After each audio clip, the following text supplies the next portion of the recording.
وہ تحریر میں نے اس لیے لکھ دی تاکہ سب لوگ اس پر دستخط کر لیں. آپ کا فی الحال جو معاملہ ہے وہ اختلاف ہی نہ رہنے پائے. آپ آپس میں لڑیں گے ہم کو تکلیف ہوگی. ہم نے تو یہ سنا تھا کہ دونوں گروپ کے لوگ سننے ہیں اور اس قدر آپ دلوں میں بٹے ہوئے ہیں, یہ ہمارے لیے بہت تکلیف کی بات ہے. کل تک آپ کو معلوم ہے, آپ یوٹیوب پہ جا کے دیکھیے, میں نے غیر مقلدوں سے مناظرہ کیا, 3 گھنٹے تک وہ پریشان رہے اور شرک کی تعریف نہیں کر پائے. ہم تو اہل سنت کے عقیدے کی حفاظت کے لیے دوڑتے ہیں.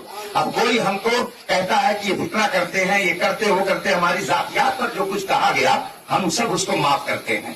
الحمدللہ ہم کسی بھی جماعت کو جو اپنے لوگ ہیں, جیسے دعوت اسلامی ہو یا سنی داخل اسلام, اختلاف ہے بہت ساری چیزوں میں. میں نے الحمدللہ کوئی قیامت تک نہیں ثابت کر سکتا کہ میں نے کسی کو کافر کہا ہو. الحمدللہ میں اس قدر اپنے آپ کو محتاط رکھتا ہوں. حضور تاج الشریعہ کیا فرماتے جانتے ہیں کہ ہم ان تنظیموں کو بعض اختلافات کی بنیاد پر مسلک اعلیٰ حضرت کا مبلغ اور نمائندہ نہیں مانتے.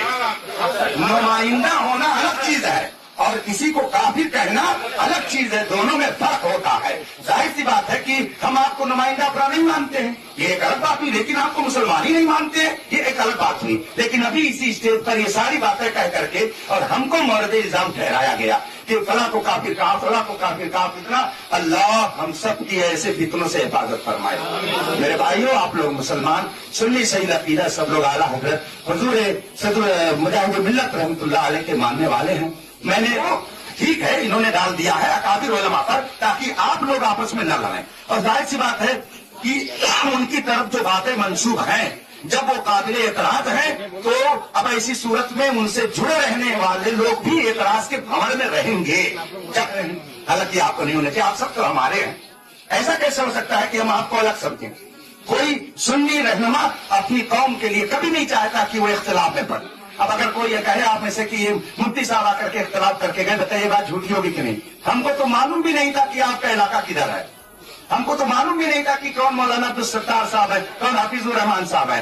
آپ نے ہم کو بلایا, ہم آپ کے مہمان ہیں. اب آپ ہماری عزت کریں یا ہماری بےعزتی کریں گے آپ کے اختیار میں, میں کچھ نہیں بولوں گا, اس لیے کہ ایسے حالات آتے ہی رہتے ہیں. لیکن کل تک ہماری ساری انرجی غیروں پہ خرچ ہوتی تھی.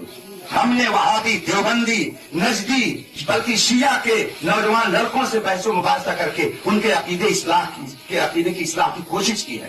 اور آج معاملہ کچھ اور ہے. تو بات یہ ہے کہ دین میں جب بھی کہیں سے فتنہ اور بگاڑ پیدا ہوگا تو علماء کی یہ ذمہ داری ہے کہ اس بگاڑ کو ختم کریں. تو